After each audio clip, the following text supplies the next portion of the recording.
Getting a boyfriend. How to get a boyfriend. A good way to get a boyfriend is to honestly get out of your shell a little bit.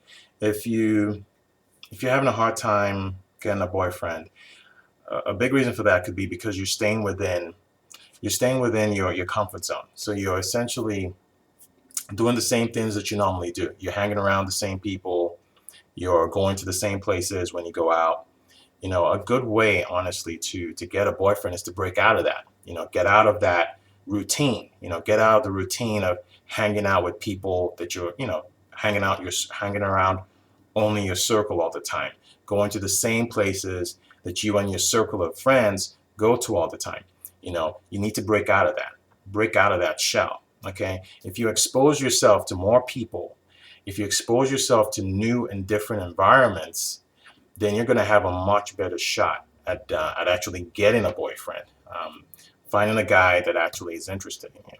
So that's why you're in this rut. You're staying in your comfort zone. You're not getting out of it. You're hanging around the same people. You got to break out of that. And just break out. And try a new place. Try being around new people. Okay, so break out of that mode. Another good way to get a boyfriend is your body language. Watch your body language. So many girls, so many women fall into this trap of very lousy body language. They're out and about and they have no idea that their body language is bad. It's what I call it is your body language is closed out. Okay. Now, if you're out and about and a guy sees you, he finds you attractive and he wants to step up to you, for example, but your body language is poor, he's not going to step up to you. Okay. If you have a closed body language, for example, if your hands are just crossed, you know, just like this, you know, your hands are crossed. That's closed body language. He's not going to approach you with that because it's saying you don't want anybody to come in. If you're not smiling, if you're just okay, maybe you don't have a face like that, but you get my point. You're not smiling. You're just kind of either scowling, frowning, or you're just not smiling. That is huge. I mean, that is so huge. Ladies, you got to smile. You got to smile. Okay.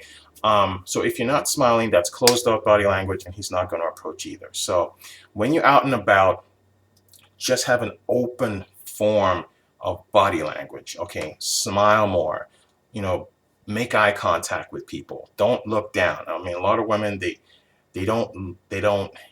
It's almost like they're in a zone and they're in some tunnel and they can't see around. Look around you. Establish eye contact with different people in the room. You never know who you could lay eyes on. Who boom, he finds you attractive and he moves in. So have more open body language. That's huge, huge key to getting a boyfriend. Another good way to get a boyfriend is to make absolutely certain that when you go out, you're presentable. Okay. You want to make sure that you dress in a particular way that is attractive to guys. Okay. If you're constantly out and you look drab and you just look boring and you just don't look particularly attractive with what you wear, you didn't think about what you put on, you just threw anything on, it's kind of drab. It doesn't grab much attention. A great piece of clothing or color that grabs guys' attention is red. There have been studies done on this about red, and women who wear red tend to attract a lot more male attention than women who don't. So maybe go out there, buy some red blouses, buy some red, pants or skirts, buy some red stuff, or red scarf, something red on you. It's going to attract guys as well. So that's another way you can get a guy to move in and possibly become your boyfriend. So there you go. Try them out and good luck.